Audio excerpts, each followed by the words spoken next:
να το καταστρέψουμε αυτό, να το καταπιέσουμε, ή έστω να το καταπιέσουμε, συνεπάγεται είτε την καταπίεση είτε την καταστροφή του άλλου άκρου. Δηλαδή, αν πάμε να καταπιέσουμε την λύπη μας, καταπιέσουμε για την χαρά μας. Μπορεί να κατορθώσουμε να μην δίνουμε σημασία στην λύπη μας, αλλά με καλά είναι όλα, δεν τρέχει τίποτα. Αλλά δεν μπορούμε για να χαρούμε. Δεν μπορούμε να νιώσουμε χαρά. Από πολύ κλασική περίπτωση. Η λύση λοιπόν δεν είναι η εξάλληψη του σκιερού κομματιού. Δεν είναι η εξάλληψη της αντίθεσης. Όσο εάν δεν υπάρχει αντίθεση, δεν υπάρχει οντότητα. Είναι η υπέρβαση, είναι η αποδοχή και των δύο πλευρών μιας αντίθεσης. Είναι η συνύπαρξή τους, να τα αποδεχτούμε δηλαδή και το φωτεινό και το σκοτεινό σαν πράγματα δικά μας.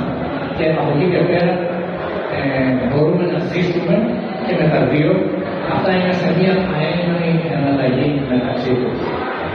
Ταυτόχρονα τώρα ο Γιούγκ θεωρεί ότι τα άτομα και το σύμπαν δεν έχουν σαφή διαχωρισμό. Δηλαδή έχει μια πανθεϊστική, βουδιστική άποψη ότι όλα ταυτίζονται σε μια ενότητα. Όλοι είμαστε ένα.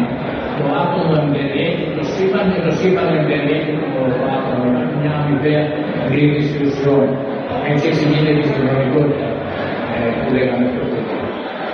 Υπάρχει τώρα μια επίδραση ανάμεσα μια αμφίδρομη σχέση ανάμεσα στις αντιθέσεις και τα αρχέτυπα. Δηλαδή πώς κάθε αρχέτυπο έχει μια φωτεινή και μια σκοτεινή πλευρά.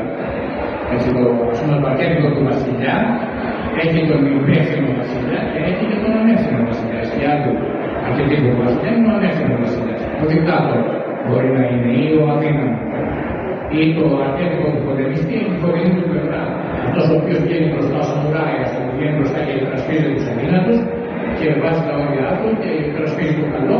Και υπάρχει και η αντίθετη πλευρά που είναι ο βάταρος, ο οποίος παίρνει ένα κατάνα και κλείνει και σπάζει κόσμο έτσι, αδιατέλους. Δεν είναι επιθετικός.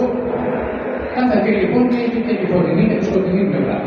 Και το καλό που μας θέλει αυτή τη σκοτεινή πλευρά να την αποδεχτούμε για να τη συγκεράσουμε με τη φωτεινή πλευρά. Αλλιώς δεν μπορούμε να προχωρήσουμε παρακάτω. Και πάντοτε με βάση την αλληλεπίδραση αρκετήπων και ενίων κόσμων έχουμε το συλλογικό ασυνείδητο που υπάρχουν όλα τα αρχέτυπα και είναι πεδίο υπέρβαση όπως είπαμε του προσωπικού ψυχισμού. Σας είπα στην αρχή ότι δεν είναι, συμμετέχουμε στο ίδιο συλλογικό ασυνείδητο γιατί όλοι έχουμε πρόσβαση εκεί πέρα. Δεν έχει να κάνει με τις προσωπικές μας εμπειρίες, αλλά με τις εμπειρίες όλων των οντοτήτων, όλη της ράτσας μας. Είναι σε πολλά επίπεδα το συλλογικό ασυνείδητο. Υπάρχει το συλλογικό ασυνείδητο της οικογένειας. Υπάρχει το συλλογικό ασυνείδητο της παρέας μας, της χώρας μας, της υπήρου μας, της ράτσας μας, του πολιτισμού μας, του είδους μας, της συνομοταξίας των ειδών μας, των φυλαστικών σου, το συλλογικό ασυνείδητο, το φυλαστικό και ούτω καθεξής. Μέχρι που πάμε στο τέλος στην αποχή. Αυτό λοιπόν το συλλογικό ασυνείδητο έχουμε πρόσβαση. Οπότε, πώς γίνεται τώρα, υπάρχει αυτή η προγονική γνώση αρκετή ηλικία, με το άτομο ξεκινάει τη ζωή του με μια αρχαίγονη ψυχική παρακαταθήκη και το επηρεάζει, επειδή είπαμε προϋπάρχει, πριν καν γεννηθεί, περισσότερο από τα βιολογικά αίσθητα, περισσότερο από το οικογενειακό κοινωνικό περιβάλλον, περισσότερο από τις εμπειρίες και προστασία της ίδιας ζωής. Είναι λοιπόν πολύ σημαντικό το να μπορέσουμε να έχουμε πρόσβαση σε αυτό το συλλογικό ασυνείδητο.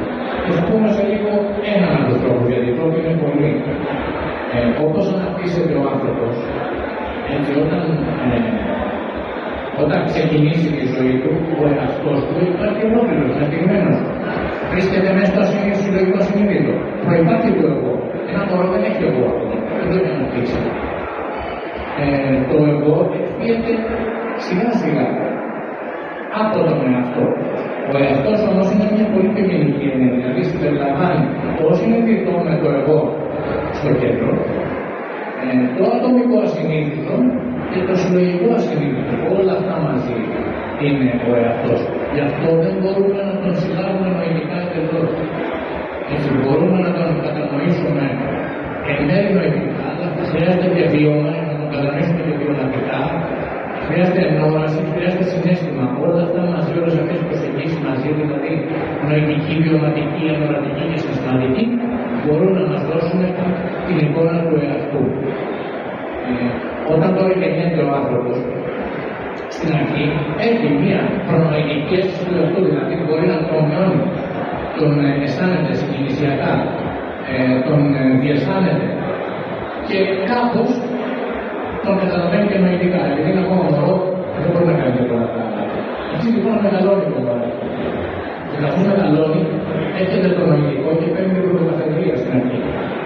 Στις άλλες προσεγγίσεις, δηλαδή στο βίωμα και στο συναίσθημα και στη διέστηση, έρχεται το νοητικό και παίρνει την πρωτοκαθεδρία και διαμορφώνεται το εγώ. Εγώ είμαι ο Μιχάλης Οδυσσέας του Μαϊκιάς, ξεχωριστό άτομο από τους υπόλοιπους. Αλλά για να μπορέσει να χτίσει το εγώ, είναι υγιές από την αρχή. Λησμονεί τον εαυτό. Δηλαδή, στο πρώτο μισό της ζωής, ο εαυτός έχει λησμονηθεί.